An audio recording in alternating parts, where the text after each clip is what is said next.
ప్రియులారా, బాగున్నారా? దేవుని వాక్యాన్ని క్రమంగా చదువుచున్నారా? ప్రార్థించుచున్నారా? నేటి ధ్యాన వాక్యము 56వ కీర్తన 11వ వచనం. నేను దేవుని యందు నమ్మికయుంచియున్నాను. నేను భయపడను. నేను దేవుని యందు నమ్మకముంచున్నాను. నేను భయపడను అని భక్తుడైన దావీదు చెప్పుచున్న మాట ఇది. ఫిలిష్తీయులు చేతికి అతడు చిక్కినప్పుడు దేవుని మీద నమ్మకము కలిగి ఈ ప్రార్థనను అతడు చేయుచూ ఉన్నాడు. నేను దేవుని యందు నమ్మిక ఉంచున్నాను కనుక నేను భయపడను అని అంటున్నాడు. దేవుని యందు నమ్మకముంచిన తనను ఆయన కాపాడగలిగినన్నటువంటి విశ్వాసము, నమ్మకము దావీదుకి చిరుప్రాయములోనే అది ఆయనకున్నది. గొల్యాతును అతడు యుద్ధ భూమిలో ఎదుర్కొనేటప్పుడు దావీదు యొక్క నమ్మకము తన చేత ఉన్న కత్తి మీదనో, ఈటె మీదనో కాదు, రాతి మీదనో కాదు, దేవుని మీద.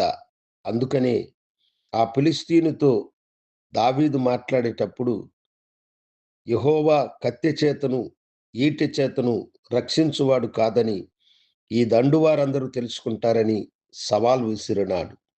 అవును, దేవుని పక్షమున, దేవుని మీద నమ్మకంతో ఆ బలవంతుడైన రాక్షసాకారుణ్ణి ఒక చిన్న రాతితో పడగొట్టి అతని తలను ఛేదించాడు. దావీదు యొక్క నమ్మకము దేవుడే. ఆయన నమ్మకము దేవుడే. కనుక దేవుని బిడ్డలారా, అంత గొప్ప శత్రువుని అతడు పడగొట్టినాడు. మీ నమ్మకము ఎవరి మీద ఉన్నది?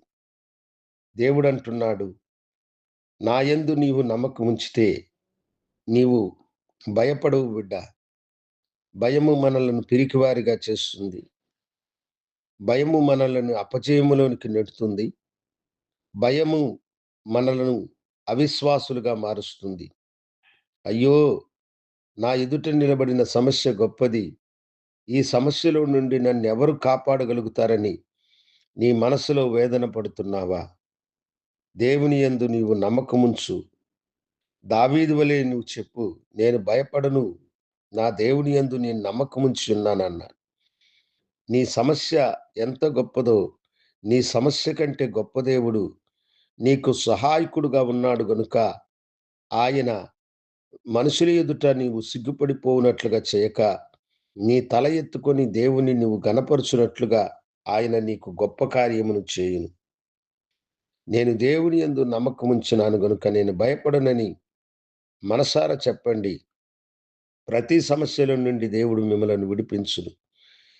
అది తీరని వ్యాధి అయినను, నీకు నష్టము కలిగించే కార్యమైనను, నీ జీవితాన్ని పాడు చేసేదైనను, ఏ రోగమైనను, తెగులైనను దేవుడు వాటన్నిటిలో నుంచి నిన్ను రక్షించడానికి సమర్థుడు.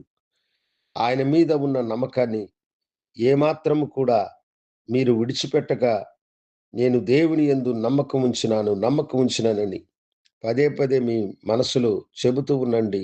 మీ నోట పలుకుతూ ఉండండి.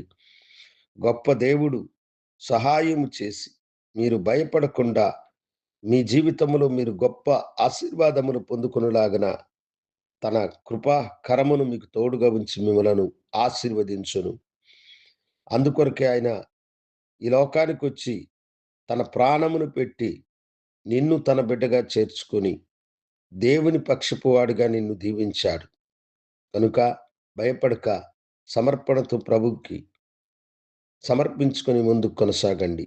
నేను మీకోసం ప్రార్థన చేయుచున్నాను. గనుడా, పరిశుద్ధుడా, నీకు వందనాలు.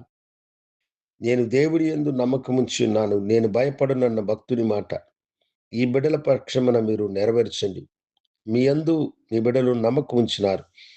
వారు దేనికి అధైర్యపడకుండా ధైర్యంతో ముందుకు కొనసాగే భాగ్యమును అనుగ్రహించమని నజరేయుడని యేసు నామమున అడిగి వేడుకొంచున్నాము తండ్రి. ఆమేన్. శుభోదయం. ప్రభు మిమ్మలను దీవించును గాక. ఆమేన్.